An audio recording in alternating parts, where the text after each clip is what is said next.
Jangan lupa nonton Berunding YouTube channel, subscribe, like, comment, dan share. Follow juga sosmed Berunding.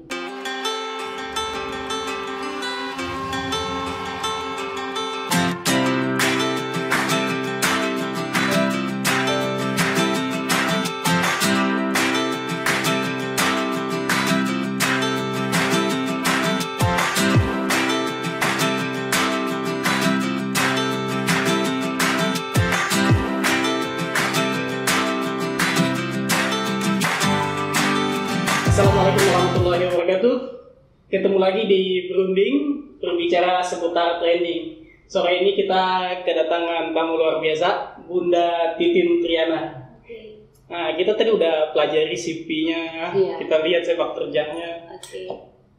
Sangat banyak kegiatan gitu. Dan mungkin mulai hari ini masih studi juga ya?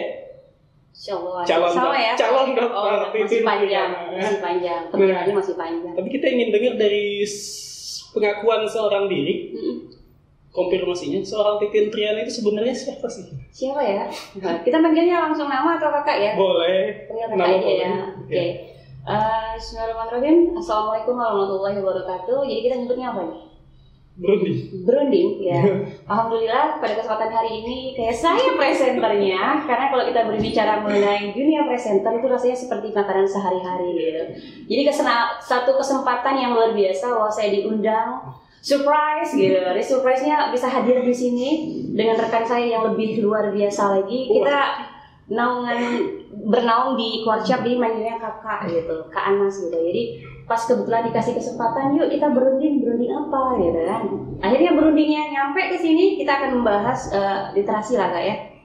Boleh. Kita akan membahas literasi. Jadi kalau ditanya siapakah Bunda Titin, saya rasa sangat susah dijelaskan, tapi orang menyebutnya biasanya Bundo ya. Iya. Bunda Titin, sampai saat sekarang memang saya masih berprofesi sebagai guru di SMA TGRI Pemilahan dan ibu lawyer, ya, ibu pengacara, bukan pengangguran banyak acara. Ibu, biasanya pengacara katanya pengangguran banyak acara.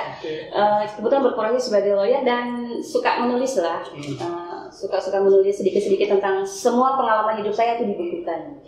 Jadi kalau ditanya berapa banyak sih karyanya, masih bisa terhitung tapi sangat-sangat sederhana gitu. Masih ada 17 buku yang udah terbit ya? 17, duanya masih dipercetakan karena COVID mundur.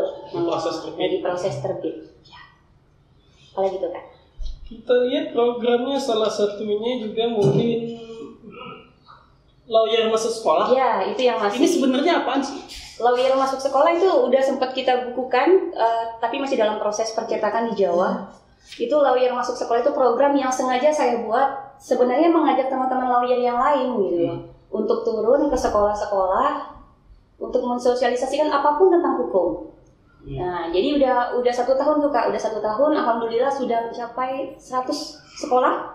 Termasuk di dalamnya ada pondok pesantren, ada rumah tahfiz, ada taman pendidikan Al-Qur'an, masuk semua di totalnya sudah sampai 100. Nah, kegiatan itu sebenarnya lebih rasa kepedulian saya terhadap anak-anak, khususnya ada anak di Nihil.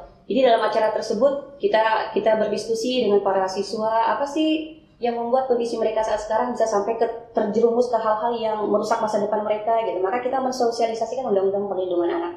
Jadi kita ajak beberapa duta seperti Duta Pelajar Riau, Duta Pelajar Rabani. Itu udah lengkapnya pas satu tahun deh. Sampai ke daerah-daerah yang masih bisa dijangkau dengan kendaraan bermotor. Nah, itu saya ini dan saya gaspol gitu. Jadi seorang trapas juga ya. Iya. Nah, jadi kita dengar mengenai hal ini juga katanya. Katanya ya. Titin Triana tempat curhatnya anak-anak bermasalah. Mitos atau fakta? Fakta. Oh iya. Keren kayak gitu tuh. Pertanyaannya oke gitu, keren gitu. Fakta. Jadi kenapa sebenarnya sejarah awal saya dipanggil Bundo Titin, saya pun bingung gitu. Termasuk orang yang pertama komplain itu suami saya. Bundo itu panggilan ibu dari Sumatera Barat ya, Sumbar. Sementara awalnya memang Bunda penyebutannya, Bunda. Tapi kan saking dekatnya anak-anak manggil Bundo curhat dong gitu, dan itu tidak mengenal waktu.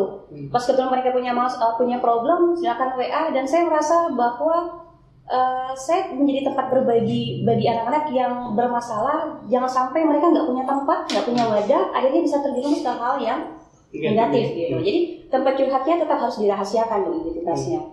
Nah, Program lawyer masuk sekolah itu sendiri dampaknya banyak. Setelah kita sosialisasi, datang ke sekolah-sekolah, malamnya, sorenya, atau WA tuh, Bun, saya punya masalah, Bun, saya baru putus sama pacar saya, Bun, setelah Bunda terangkan, akhirnya saya putuskan pacar saya dengan Bismillah. Surprise kan? Artinya memang niat awal ingin menarik para generasi muda, hari gini nggak pacaran, nggak gaul, Bun, gitu. Tapi konteks pacaran itu kan banyak yang pro dan kontra, dan Islam sendiri nggak diperbolehkan gitu. Tapi satu sisi nggak gaul kan, kalau hari ini nggak punya gandengan, truk aja pakai gandengan kan, terus ya ada sirupnya lagi gitu. Jadi kalau ditanya fakta bahwa saya menjadi tempat curhatan anak-anak remaja zaman now, ya. Nah, jadi mungkin bisa jadi nih setelah tayang Pak juga akan tambah banyak curhatan. Artinya Bunda Titin Triana jadi tempat curhatnya banyak anak gitu ya. Pernah dikomplain anak sendiri nggak? Pernah. Komplain ya? Komplain. Jadi kalau ditanya begini, konteksnya jadi saya agak sedikit paranoid sih sebenarnya, menyelesaikan masalah-masalah yang saya pun harus menegakkan itu ke anak saya pribadi gitu. Ini pernah saya alami pada saat saya mensosialisasikan lawyer masuk sekolah di sebuah sekolah yang anak saya ada di situ.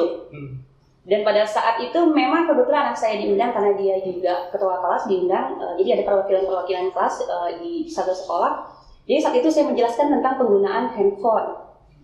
Saat itu saya jelaskan gini, pernah nggak sih orang tua kamu melihat apa isi handphonemu atau handphonemu itu dikunci gitu loh. Nah, saya mau melihat dan membuktikan secara jujur ke anak saya, betul nggak jawabannya. Jadi saya keliling ke para anak tersebut, pas di depan itu adalah anak saya. Saya katakan sama dia, jujur, pernah nggak sih orang tuamu memeriksa handphonemu dan dia jawab teriak? Tidak, fakta kan? Karena jadi saya nggak pernah. Saya potong. Faktanya, Bunda Titin Triana tidak mengetahui kode keamanan handphone anak itu sih sebenarnya. Kenapa? Saya gini, pada saat saya mengatakan bahwa memang satu saya nggak tahu kan. Terus pas saya tanya sama anak saya, apakah pernah secara langsung kan teman-temannya nggak tahu bahwa saya orang tua dari dia gitu. Jadi pada saat saya tanya, pernah nggak sih orang tuamu melihat apa yang ada di handphonemu? Nggak pernah. Memang betul faktanya nggak pernah. Salah satunya penyebabnya karena nggak tahu kode kan gitu, nggak tahu sandinya gitu. Tapi paling tidak saya menjelaskan bahwa begitu kamu memegang handphone, memegang barang yang sangat luar biasa gitu. Kalau mati lampu pun hebohnya luar biasa, paket habis hebohnya luar biasa, mati lampu juga hebohnya luar biasa. Saya juga begitu.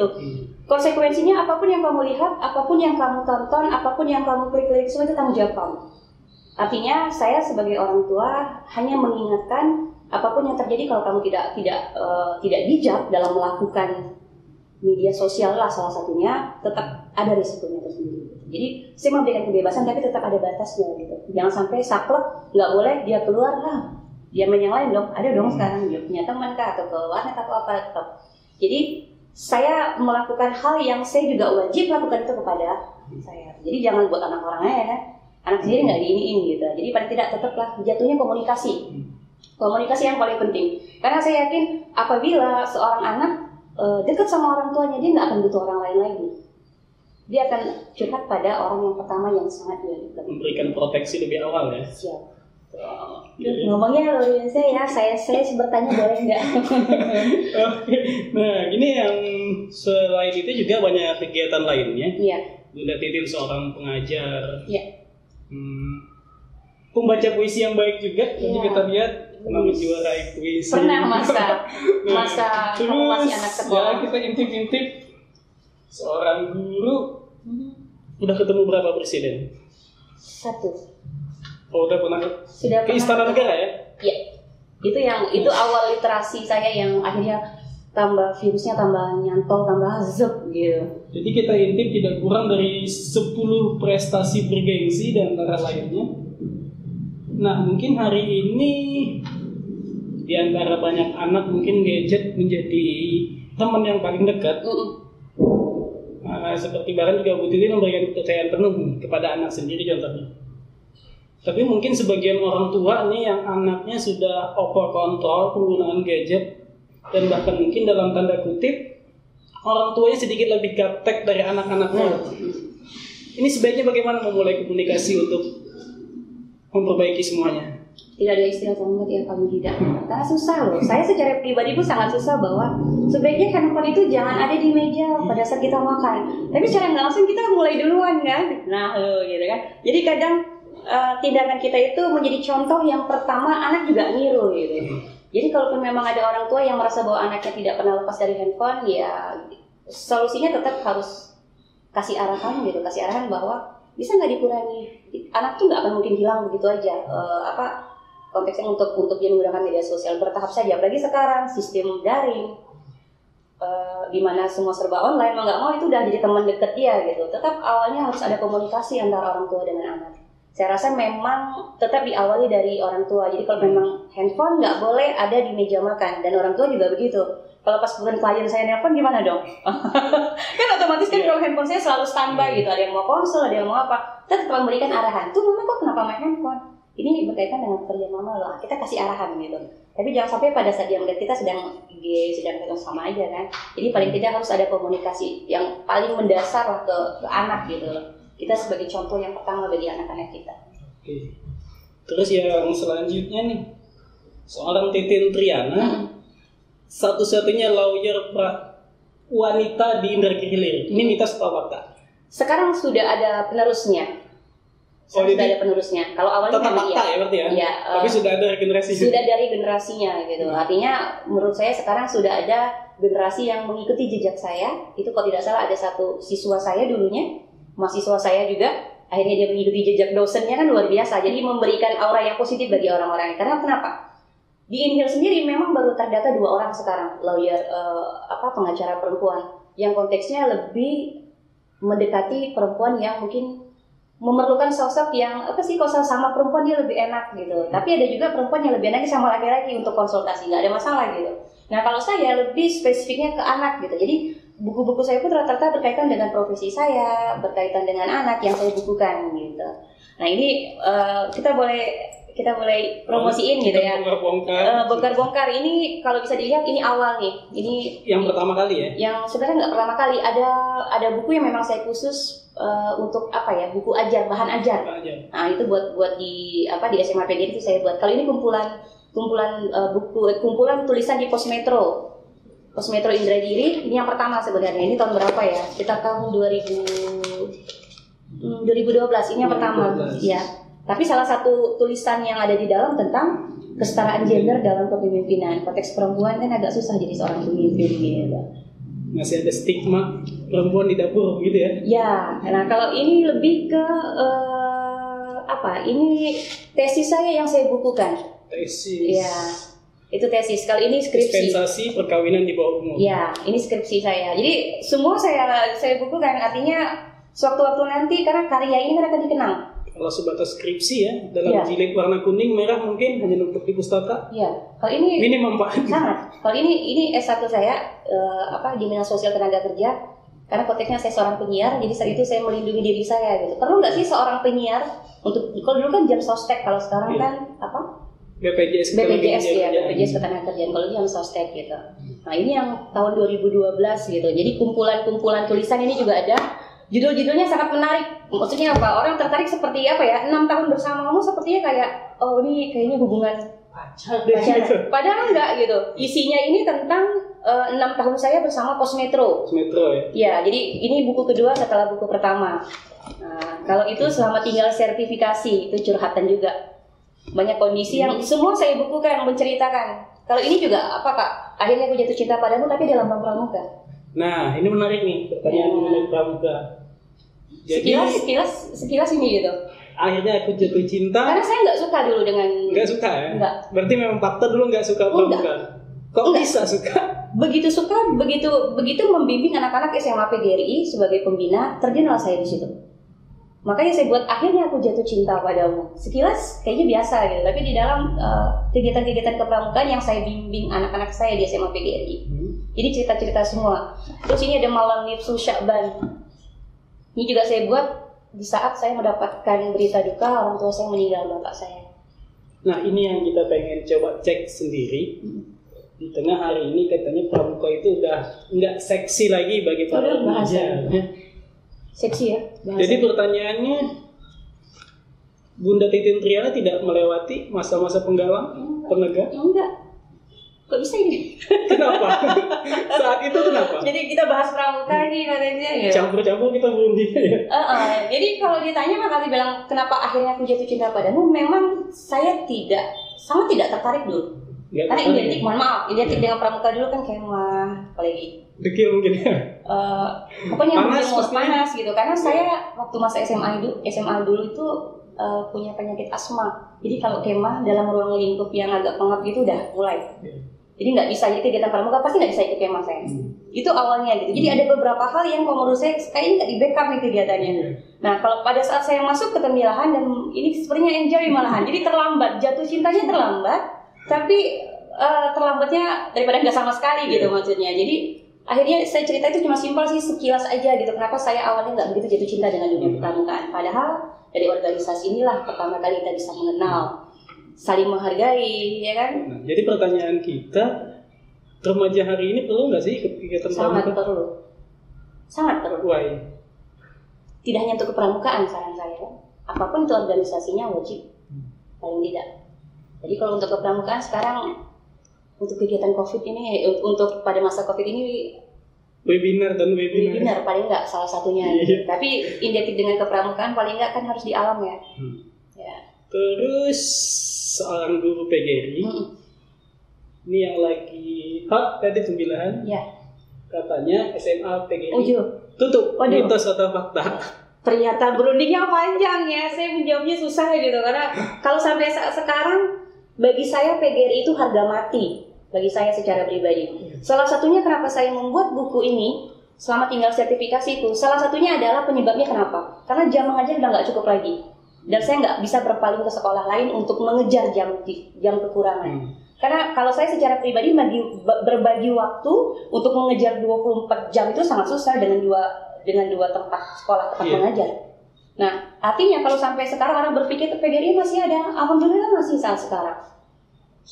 Masih ada. Tolong diinikan gitu. Iya. Tolong kalau istilah tadi ya tidak fakta ya. Mitos ya, itu mitos. Masih ada. Ibu Titin masih setia di situ.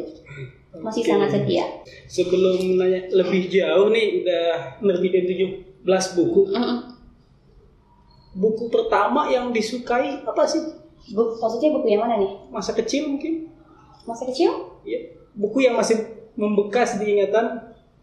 Apa ya? Kalau saya masa kecilnya masuk ke dunia literasi itu lebih kepada menulis puisi sebenarnya.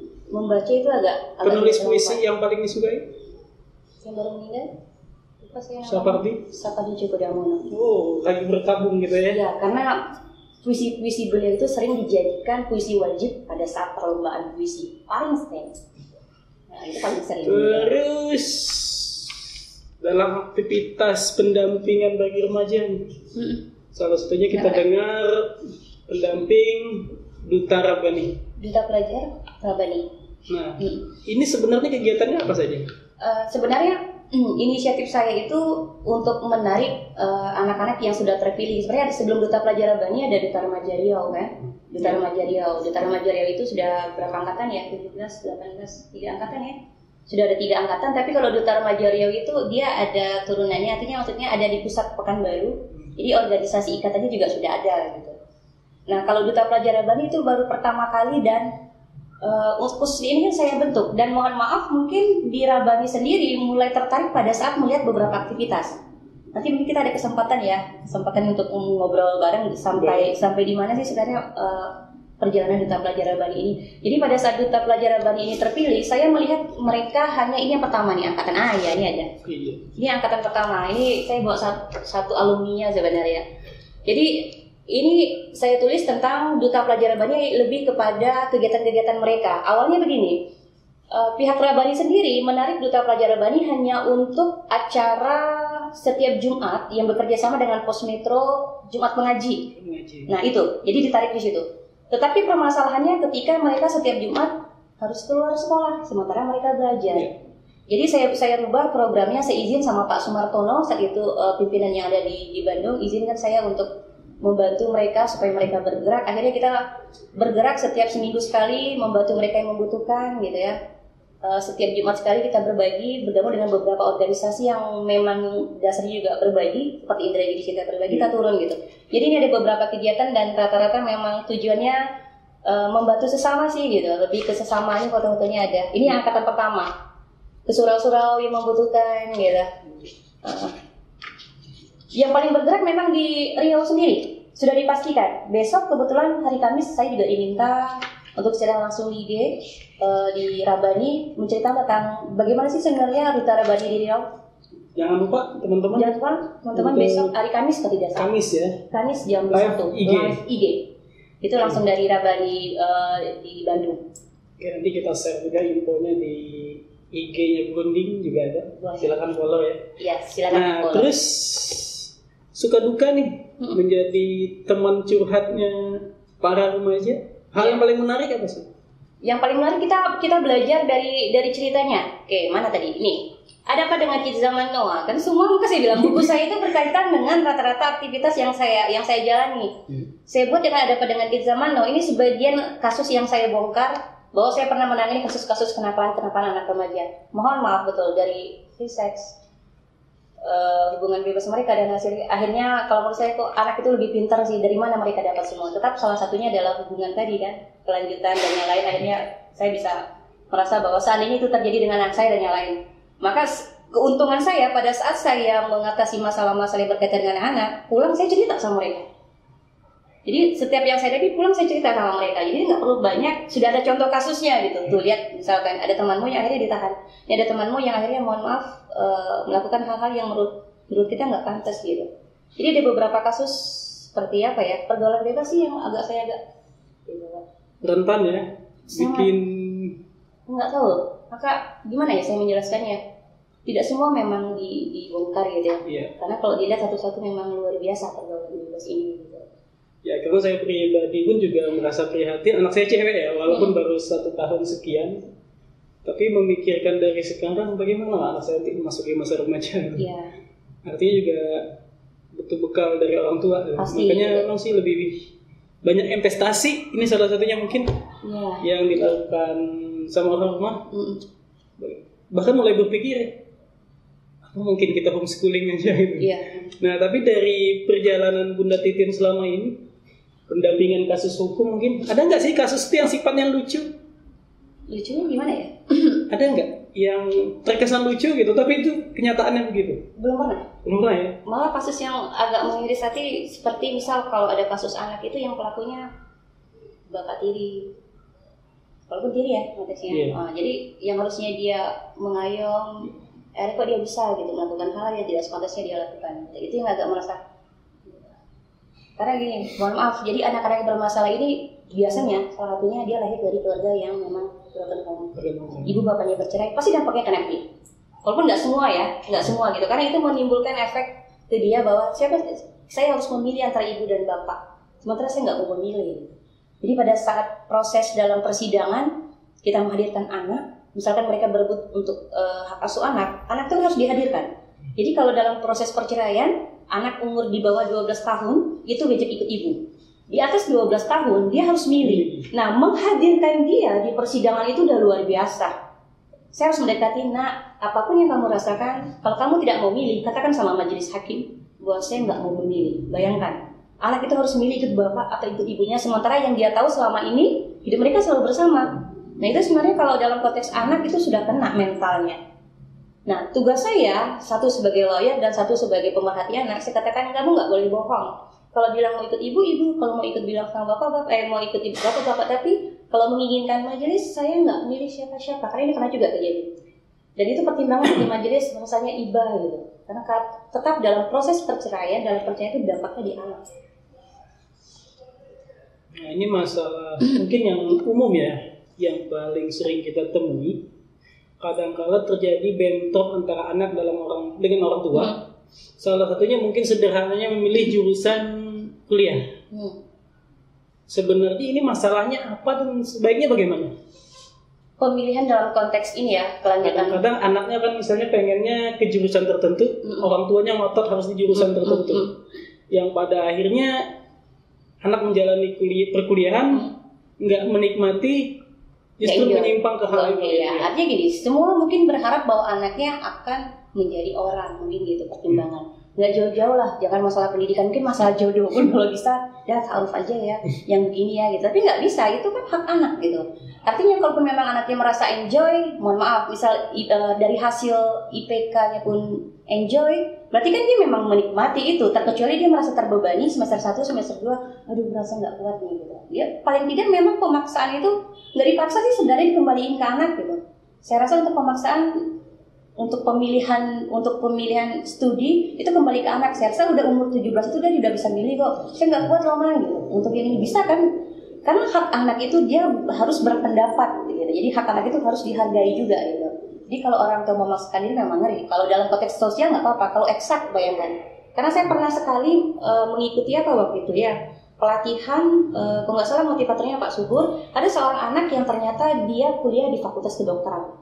Dan saat itu dia memberikan testimoni, sebenarnya saya nggak mau, tapi orang tua saya yang menginginkan. Bayangkan, udah mau koas, dia udah mau koas loh, tapi dia mengatakan bahwa saya berusaha membahagiakan kedua orang tua saya gitu.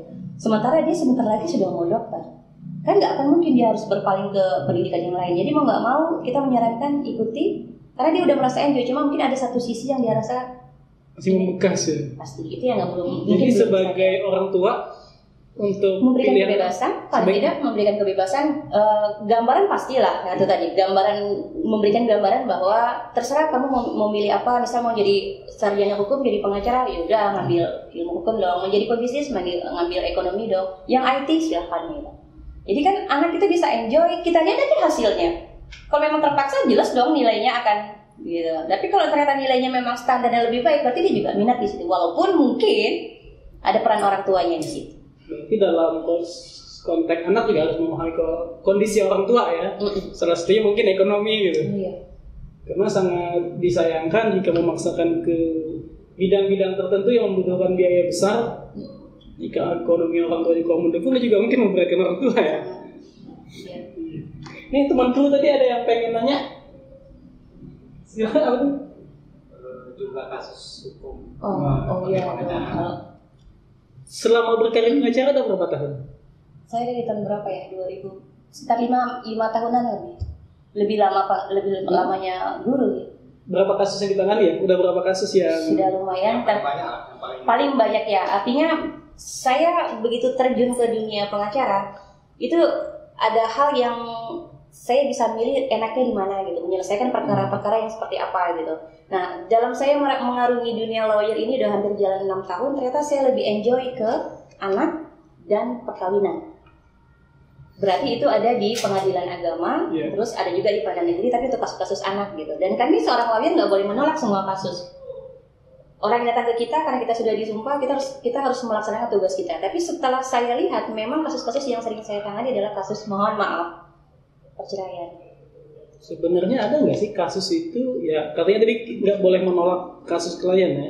Yang datang ke kita minta bantu gitu kan? Nggak boleh, tetap harus kita harus menyelesaikan. Tapi bisa nggak sih terjadi justru kasus klien itu nggak cocok sama nurani kita, bagaimana? Tetap. Ketawakan saya kan? Yeah. Artinya itu saya katakan, mungkin para lawyer juga punya prinsip begini gitu. Memang tidak boleh menolak kasus yang ada.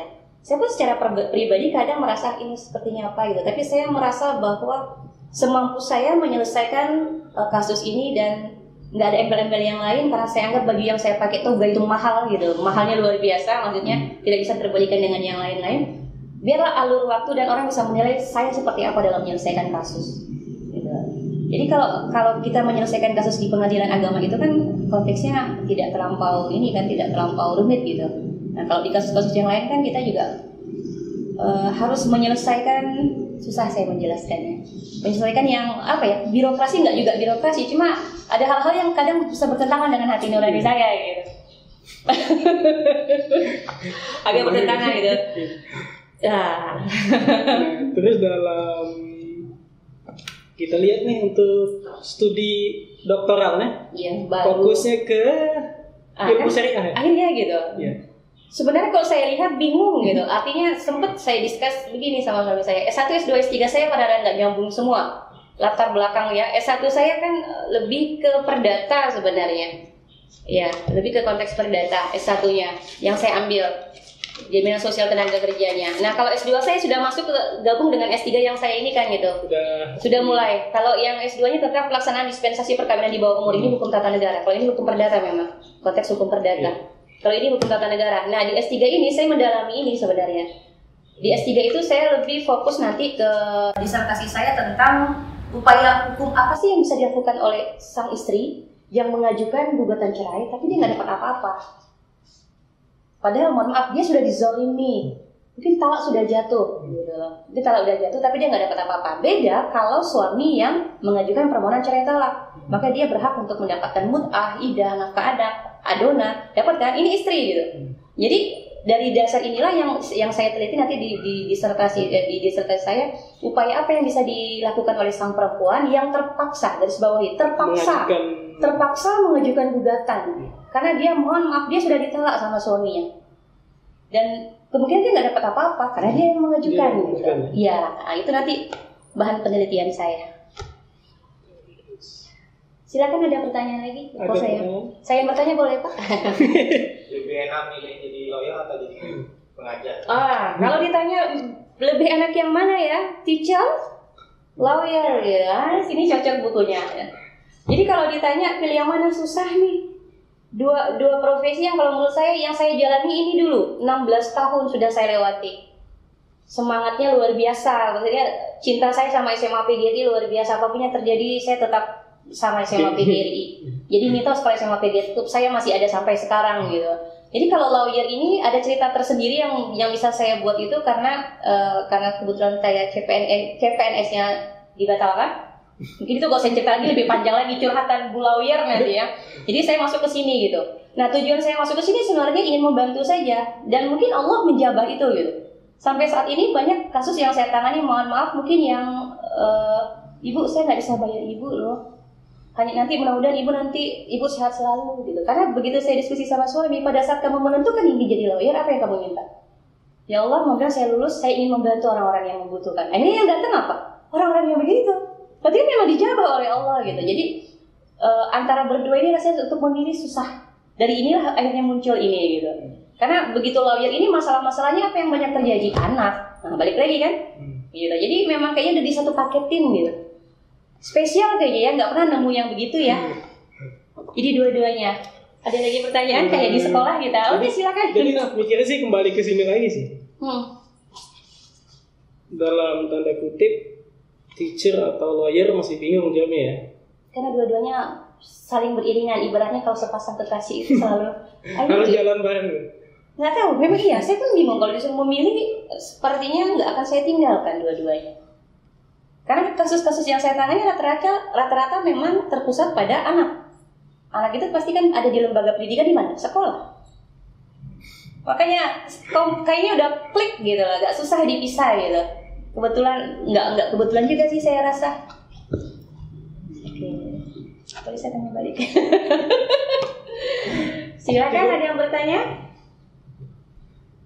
Ini mungkin udah di penghujung waktu. Boleh. Nggak cukup ya? Bisa nambah lagi nggak? Ini mungkin buat pesan kepada orang tua yang mungkin punya anak menghadapi masa remaja mungkin, atau juga stigma mengenai ibu rumah tangga itu ya di rumah ngurus anak. Iya. Sebaiknya bagaimana? Ibu rumah tangga yang harus di rumah ngurus anak, sumur, dapur, kasur. Malah lebih hebat loh dibandingin ibu yang bekerja kalau menurut saya. Ibu rumah tangga itu, mohon maaf, saya pun ibu rumah tangga yang semuanya saya lakukan sendiri. Mohon maaf, saya juga tidak punya asisten rumah tangga di rumah. Maka orang seperti tidak percaya, Ibu Titin hari gini semua ngerjain sendiri. Benar? Masa Ibu Titin nggak punya pembantu? Nggak ada. Kok bisa? Emang suami nggak pernah marah ya kemana-mana hari ini besok 1 jam di sini, 1 jamnya udah terbang kemana gitu? Artinya mohon maaf, bukan merasa saya lebih dari para ibu-ibu yang lain. Kita bisa memanage waktu. Kita yang mengatur waktu, bukan waktu yang mengatur kita. Jadi kalau memang hari ini saya punya jadwal 3, di awal saya sudah mempersiapkan, pagi harus masak, jadi pas saya nggak pulang pun sudah tersedia makanan. Jadi kalaupun melihat apa sih bedanya antara wanita yang berkarir dengan wanita rumah tangga yang semuanya itu, kayaknya saya lebih menghargai ibu rumah tangga. Saya jujur secara pribadi, karena mereka lebih punya banyak waktu untuk mengurus anak-anaknya. Tapi ingat, jangan sampai pun ibu yang berkarir dianggap tidak menjadi ibu yang berhasil, tidak juga gitu, ya kan? Ibu yang berkarir pun sebenarnya dia juga bisa memanage waktu sehingga mohon maaf dia bisa kok mendidik anak-anaknya gitu. Jadi sama-sama saja. Nah, saya berpikir kalaupun memang ada kasus-kasus anak yang terjadi, biasanya pasti ada persoalan yang di awal. Kenapa anak itu bermasalah? Pasti ada satu, itu tadi ibu bapaknya bercerai, atau ada hal yang dia tutupi tapi dia nggak mau cerita sama orang tua. Pasti ada. Yang ketiga, apa ya penyebabnya ya? Komunikasi, semua intinya pada komunikasi deh. Insya Allah kalau komunikasi anak yang baik, dia nggak akan mencari orang lain untuk menjadi tempat curhatnya. Saya rasa begitu. Kalau dia sudah merasa enjoy sama adiknya, enjoy sudah sama kakaknya, enjoy sama papanya, sama mamanya, dia merasa tanpa orang lain pun udah cukup nyaman. Cukup. Nah, terkecuali nanti sampai batas waktu ditentukan, memang proses. Nah, rentan ya apabila mencari tempat curhat yang lain. Ya. Ini kita nggak tahu tulus apa nggak nerima curhatnya. Iya. Timbal-balik. Hati-hati, apalagi curhat di media sosial. Itu hati-hati. Untuk yang terakhir hari ini kan juga bergerak di literasi, khususnya di NIL. Kalau kita lihat sih sebenarnya minat baca tinggi di INHIL, ya. Cuma daya baca yang rendah. Ya. Karena kadang kita baca WA aja kita skip gitu. Yang ya. Nah, ini mungkin untuk closing statementnya Bu Titin, khususnya mungkin bagi remaja, pelajar, mahasiswa, kenapa Anda wajib membaca?